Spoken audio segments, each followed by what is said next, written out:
Assalamualaikum teman-teman, kami dari kelompok 6 kelas Administrasi Bisnis Terapan 2D Pagi dan kami mahasiswa-mahasiswi Politeknik Negeri Batam tahun ajaran 2022-2023 akan mempresentasikan hasil dari diskusi kami menggunakan aplikasi Gmail dan Google Meet. Gmail adalah layanan email gratis yang disediakan oleh Google. Dengan menggunakan Gmail, pengguna dapat mengirim dan menerima email dengan mudah dan cepat melalui internet. Selain itu, Gmail juga dilengkapi dengan berbagai fitur seperti penyimpanan data yang besar, kemampuan yang mengatur email dengan label, filter email, dan integrasi dengan aplikasi lain yang disediakan oleh Google seperti Google Drive dan Google Calendar. Aplikasi selanjutnya yaitu adalah Gmail. Nah, di Gmail sendiri memiliki beberapa fitur. Yang pertama yaitu kotak masuk. Kotak masuk biasanya terkait dengan email dan merupakan tempat di mana pesan-pesan yang masuk atau diterima oleh pengguna email akan tersimpan dan dapat dilihat kembali. Fitur ini memungkinkan pengguna email untuk mengelola pesan-pesan mereka dengan lebih mudah, seperti menyortir pesan berdasarkan kategori, menghapus pesan yang tidak diperlukan, atau memindahkan pesan-pesan ke folder tertentu. Selanjutnya yaitu adalah fungsi berbintang. Fungsi berbintang di Gmail memungkinkan pengguna untuk menyesuaikan dan mengatur kotak masuk mereka dengan lebih baik. Dengan menandai pesan-pesan tertentu dengan bintang, pengguna dapat dengan mudah menemukan dan mengakses pesan-pesan yang penting atau memerlukan perhatian khusus. Selanjutnya yaitu fitur ditunda. Fitur ditunda di Gmail memungkinkan pengguna untuk menunda tampilan pesan-pesan tertentu dalam kotak masuk mereka sampai waktu yang ditentukan. Fitur ini membantu pengguna untuk mengelola pesan-pesan yang tidak dilanjuti atau diproses pada saat itu, namun masih perlu diperhatikan di kemudian hari. Selanjutnya yaitu fitur terkirim. Fitur terkirim di Gmail memungkinkan pengguna untuk melihat pesan-pesan yang telah dikirimkan. Setelah pengguna mengirimkan sebuah pesan, Gmail akan secara otomatis menyimpan salinan pesan tersebut di folder terkirim. Dalam folder terkirim, pengguna dapat melihat daftar pesan-pesan yang telah mereka kirimkan beserta informasi tentang waktu pengiriman, penerima, dan judul pesan. Selanjutnya yaitu fitur draft. Fitur draft di Gmail memungkinkan pengguna untuk menyimpan pesan yang belum selesai atau belum siap dikirim oleh folder draft. Dengan menyimpan pesan ke folder draft, pengguna dapat menyelesaikan pesan tersebut di kemudian hari atau meninjau pesan sebelum mengirimkannya. Selanjutnya fitur penting. Fitur penting di Gmail membantu pengguna untuk mengelola email dengan lebih efektif. Selanjutnya fitur chat. Fitur chat di Gmail memungkinkan pengguna untuk mengirimkan pesan instan ke kontak mereka. Fitur obrolan di Gmail memudahkan pengguna untuk berkomunikasi dengan orang lain secara langsung dan cepat, tanpa perlu keluar dari aplikasi email. Selanjutnya, fitur terjadwal. Fitur terjadwal di Gmail memungkinkan pengguna untuk menulis email dan menjadwalkannya untuk dikirim pada waktu tertentu di masa depan. Fitur ini sangat berguna jika pengguna ingin menulis email, tetapi tidak ingin mengirimkannya sekarang, atau jika pengguna ingin mengirimkan email pada waktu yang tepat untuk mendapatkan perhatian yang maksimal. Selanjutnya, fitur semua email. Fitur semua email untuk mengelola atau memproses semua email di akun Gmail. Selanjutnya, fitur spam. Fitur spam di Gmail dapat membantu pengguna untuk melindungi akun email mereka dari spam dan email yang mencurigakan, sehingga pengguna dapat fokus pada email yang penting dan relevan bagi mereka. Selanjutnya, fitur sampah. Fitur sampah atau trash di Gmail untuk membantu pengguna mengelola email yang tidak diinginkan atau tidak penting. Fitur sampah bekerja seperti tempat pembuangan sampah pada umumnya, di mana email yang dihapus akan dimasukkan ke dalam folder sampah dan tetap ada di sana selama 30 hari sebelum akhirnya dihapus secara permanen. Selanjutnya, fitur sosial. Fitur sosial di Gmail terintegrasi secara langsung ke dalam platform email.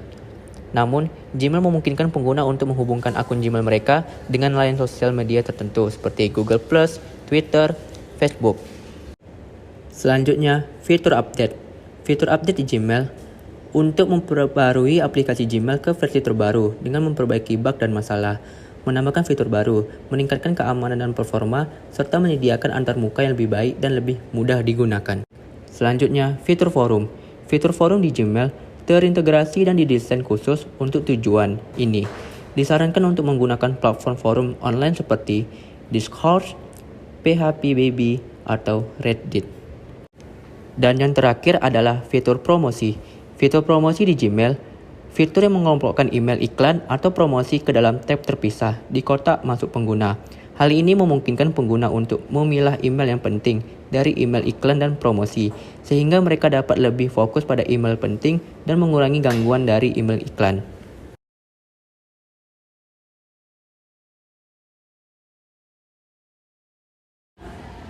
Aplikasi selanjutnya adalah Google Meet. Bagi yang belum tahu Google Meet adalah aplikasi konferensi video yang memungkinkan pengguna untuk berkomunikasi dengan orang lain secara virtual melalui video dan audio. Google Meet juga memiliki manfaat yang besar bagi sekretaris, di antaranya yang pertama, meningkatkan efisiensi dalam menjadwalkan pertemuan. Dengan Google Meet, sekretaris dapat membuat dan mengatur jadwal rapat dengan mudah dan cepat, tanpa perlu memeriksa ketersediaan ruang rapat atau waktu untuk melakukan perjalanan. Nah, yang kedua, kemudian dalam mengundang peserta rapat, dalam Google Meet, sekretaris dapat mengundang peserta rapat dengan mudah melalui fitur undangan yang dikirimkan melalui email atau kalender. Hal ini dapat menghemat waktu dan mengurangi kesalahan dalam mengundang peserta rapat. Untuk membuka aplikasi Google Meet, rekan-rekan dapat membuka Google Chrome dan dapat dilihat tampilan dari Google Chrome.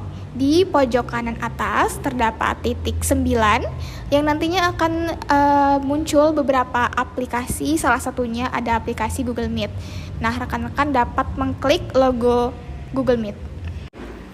Jika sudah diklik, maka tampilan yang muncul akan seperti ini. Nah, jika rekan-rekan ingin memasuki sebuah rapat yang sudah diselenggarakan, maka rekan-rekan dapat memasuki kode atau link pada tempat yang sudah disediakan. Jika rekan-rekan ingin membuat sebuah rapat baru, maka rekan-rekan dapat mengklik tombol rapat baru. Jika rekan-rekan sudah mengklik tombol rapat baru, nanti akan muncul 3 pilihan. Yang pertama ada buat rapat untuk nanti, yang kedua ada mulai rapat instan, di mana rekan-rekan dapat membuat langsung link pada saat itu juga, dan yang terakhir rekan-rekan dapat menjadwalkan rapat tersebut di Google Calendar. Jika sudah memasuki ruang rapat, maka tampilan yang muncul akan seperti ini. Rekan-rekan akan mendapatkan notifikasi di mana di notifikasi ini terdapat link rapat yang dapat rekan-rekan salin dan dapat rekan-rekan bagikan kepada peserta yang nantinya akan bergabung ke dalam ruang rapat. Di dalam Google Meet terdapat fitur dengan icon mic di mana rekan-rekan dapat membunyikan audio dan membisukan audio dengan cara mengklik icon tersebut. Di samping icon berbentuk mic, ada icon berbentuk kamera yang nantinya rekan-rekan dapat menghidupkan layar kamera dan mematikan layar kamera dengan cara mengklik icon tersebut.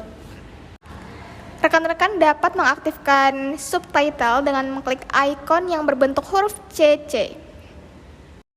Jika rekan-rekan ingin memberikan reaksi atau memberikan respon kepada peserta lain, maka rekan-rekan dapat memberikan reaction dengan berbagai macam emoji yang sudah disediakan oleh Google Meet.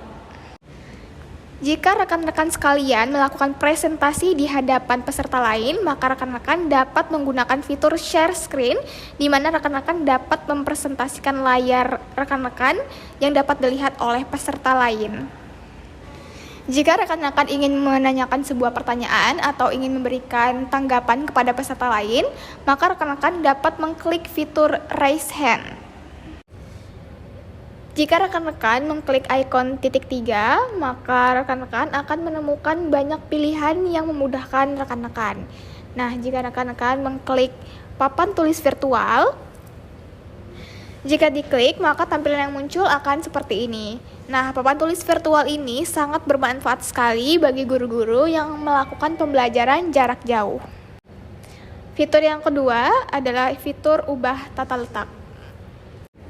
Jika diklik, maka tampilan yang muncul akan seperti ini.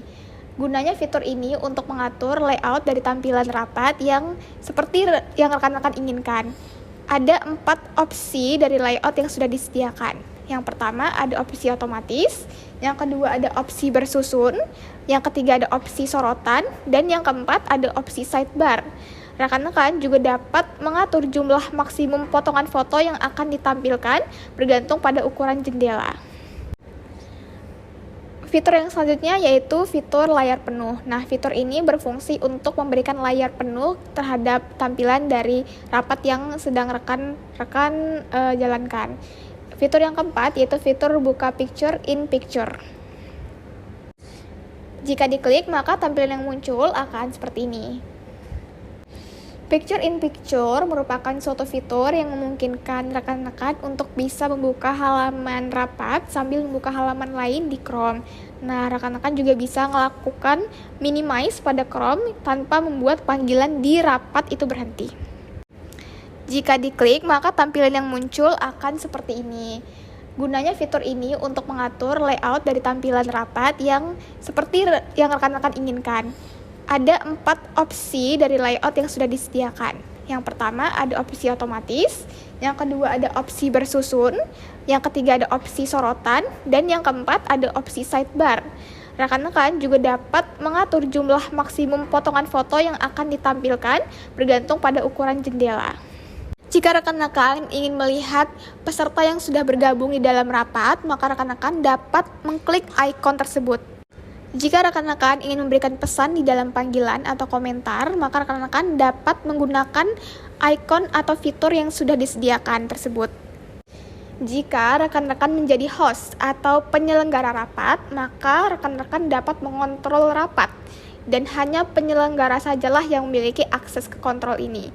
Misalnya, host dapat mengizinkan untuk membagikan layar atau tidak, mengirim pesan chatnya atau tidak, mengirim reaksi atau tidak, dan dapat mengizinkan atau tidak mengizinkan peserta untuk mengaktifkan video mereka.